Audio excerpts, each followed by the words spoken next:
The scream cuts through 42 floors of steel and glass like a knife through silk. Helena Park's laser pointer freezes mid-air. Her executive team goes silent. Nobody moves. Then Helena is running. Her heels click against marble as she sprints toward the elevator. Heart hammering, hands shaking. That scream, she knows that scream. It belongs to her son. The elevator descent feels like falling through concrete. Floor after floor. Her reflection stares back from polished steel. Billionaire CEO, founder of Park and Vega Robotics, a woman who built an empire on ruthless efficiency and zero tolerance for failure. None of it matters now. Nothing matters except that scream. The doors open to chaos. Ethan, 7 years old, small for his age, lying on a marble floor of the main atrium, crying, body twisted at an angle that makes Helena's stomach drop. And kneeling beside him, hands on either side of her son's neck, is a man in a gray custodian uniform. Helena doesn't think. Terror floods her veins and transforms instantly into rage. "Get your hands off my son." Her voice echoes across the atrium. Employees freeze. The man looks up, middle-aged, tired eyes, worn face, and tries to speak. "Ma'am, please listen. I'm trying to—" I said, "Get away from him." Security appears from nowhere. 2 guards in black uniforms rush forward. "Don't move him," the janitor shouts desperately. "His neck. You can't move his." "Get this man out of my building," Helena orders, voice cold as winter. "Fire him. Now. I want him gone before the ambulance arrives." "Miss Parr, please. I was just—" "Now." The guards grab his arms. He struggles, still trying to explain, but Helena has already dropped to her knees beside Ethan. The janitor is dragged away, his voice fading down the corridor. Helena doesn't hear what he's saying. She doesn't care. All she sees is her son's tears, his fear, and the red marks on his neck where that stranger's hands had been. The ambulance arrives 6 minutes later. Paramedics swarm. Questions fly. Helena answers mechanically while climbing into the ambulance with Ethan. As the doors close, she catches a glimpse of the janitor's gray uniform disappearing around a corner, escorted by security. Good riddance. Helena Park didn't build a billion-dollar company by trusting strangers. She built it by being faster, sharper, and more ruthless than everyone else. By eliminating threats before they became problems. By protecting what was hers. And nobody touches her son. Rainier Children's Hospital smells like disinfectant and desperation. Helena sits in a waiting room chair that's too small, too hard, designed for people who aren't used to comfort. Her hands won't stop shaking. It's been 4 hours since Ethan went into surgery.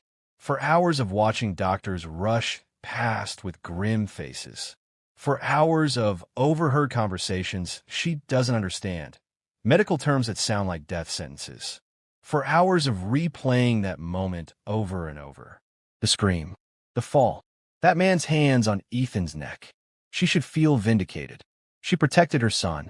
She did what any mother would do. So why does her stomach feel like it's full of broken glass?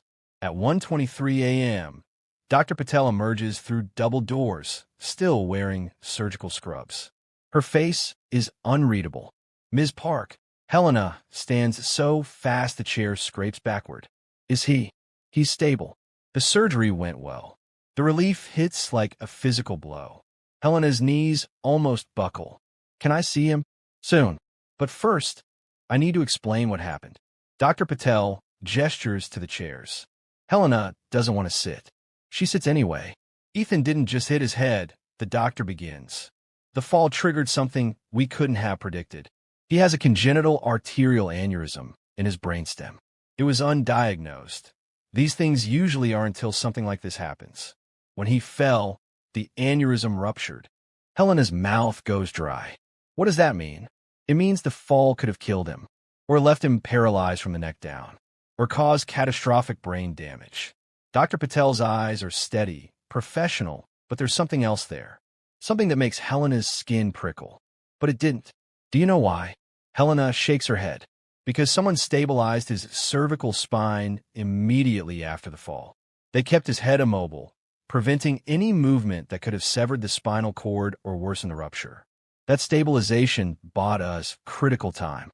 The doctor leans forward. Ms. Park, whoever did that saved your son's life. Without that intervention, we wouldn't be having this conversation. The room tilts. Helena sees it again. The man kneeling beside Ethan, hands carefully positioned on either side of his neck.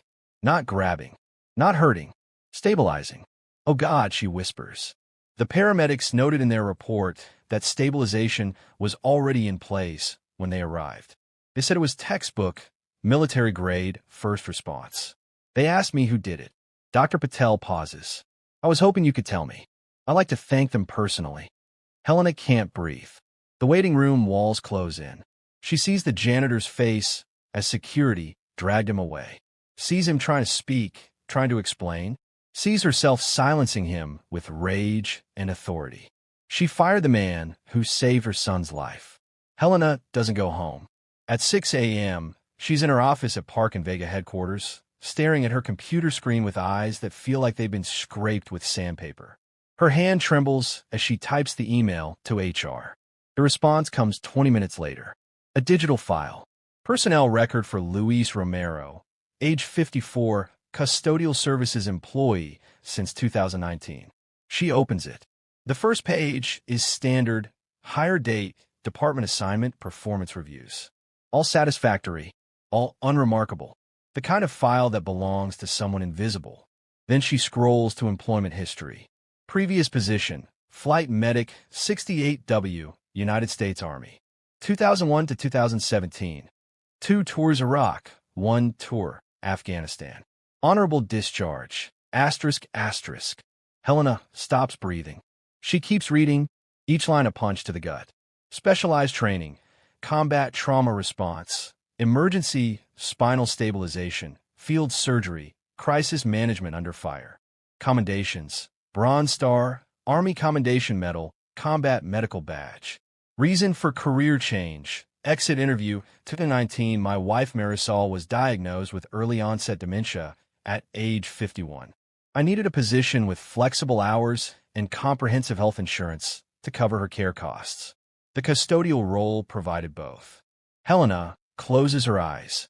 Behind her eyelids, she sees Luis Romero mopping floors, emptying trash bins, moving invisibly through her building while she walked past him 1,000 times without a glance.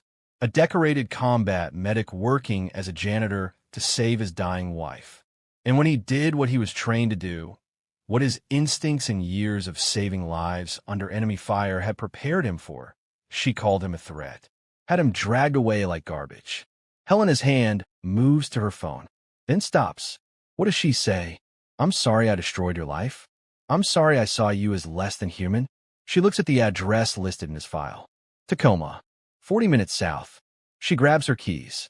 The apartment building is small, weathered, the kind of place people live when they're hanging on by their fingernails. Helena climbs stairs that smell like old carpet and cooking oil. 3rd floor, unit 312. She knocks. Silence. Then footsteps. The door opens. Luis Romero stands there in civilian clothes, jeans, a faded Seahawks t-shirt. His face goes pale when he sees her. "Ms. Park, please." Her voice cracks. "Please, I need to talk to you." He doesn't move, just stares at her with eyes that have seen too much. "I know you don't owe me anything," Helena continues.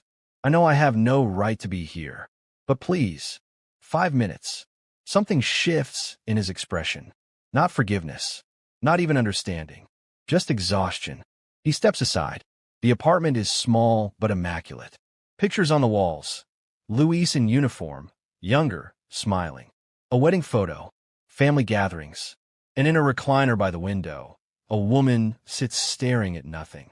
Late 50s, graying hair, vacant eyes. "This is Marisol," Luis says quietly. "My wife." Helena's throat closes. Marisol doesn't acknowledge them, doesn't react, just stares at the window like she's watching something only she can see. She has good days and bad days, Luis continues. His voice is gentle, tender. Today's not a good day. He walks over, adjusts a blanket around Marisol's shoulders, kisses the top of her head. She doesn't respond. Luis's hand lingers on her shoulder for a moment before he turns back to Helena. What do you want, Miss Park? I came to apologize. The words feel inadequate, microscopic compared to what she's done. I was wrong. Completely, terribly wrong. Luis Zhao Digdens. You thought I was hurting your son. I thought. Helena's voice breaks. I didn't think. I just reacted. And I didn't give you a chance to explain. No, you didn't. The words land like stones. Helena deserves worse. The doctors told me, she continues, about the aneurysm, about the spinal stabilization. They said if Ethan had been moved even slightly, she can't finish. Tears blur her vision. You saved his life, and I had you thrown out like you were nothing. Luis looks away. His hands clench at his sides. I was nothing to you, he says quietly. I've been mopping your floors for 4 years, Miss Park. You've never once asked my name. Never looked at me like I was a person. To you, I was just part of the furniture. He turned back to her, eyes hard.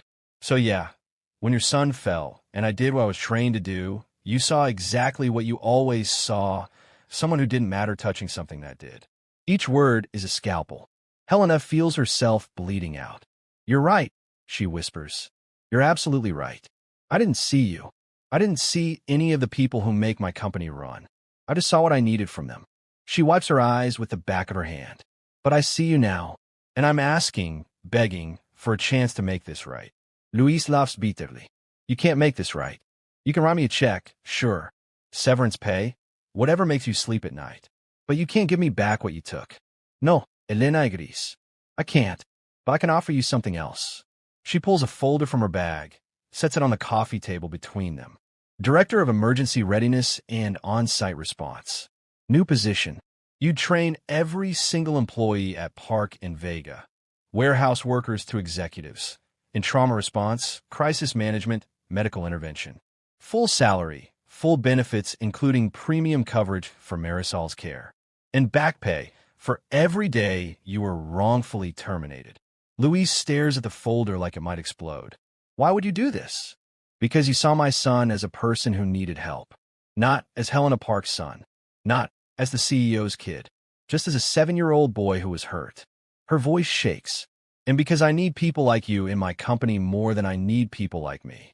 Luis opens the folder slowly. His eyes scan the contract. Once. Twice. His hand trembles slightly. This is real. It's real. And Luis. Helena waits until he looks at her. I know I can't undo what I did. I know an apology doesn't erase the humiliation or the fear or the injustice. But I'm asking you to help me build something better. To help me teach people to see each other. Because if someone like me can be that blind, that cruel, then my whole company is broken. And you're the only person I trust to help fix it. Luis is quiet for a long time. He glances at Marisol, still staring out the window. Then back at the contract. I'll do it, he says finally. But not for you. For all the other invisible people in your building who deserve better. That's fair, Helena whispers. 6 months later, Park and Vega Robotics looks different. Not the building itself, same glass tower, same marble atrium. But walk through the halls and something has shifted. People look at each other. Actually look.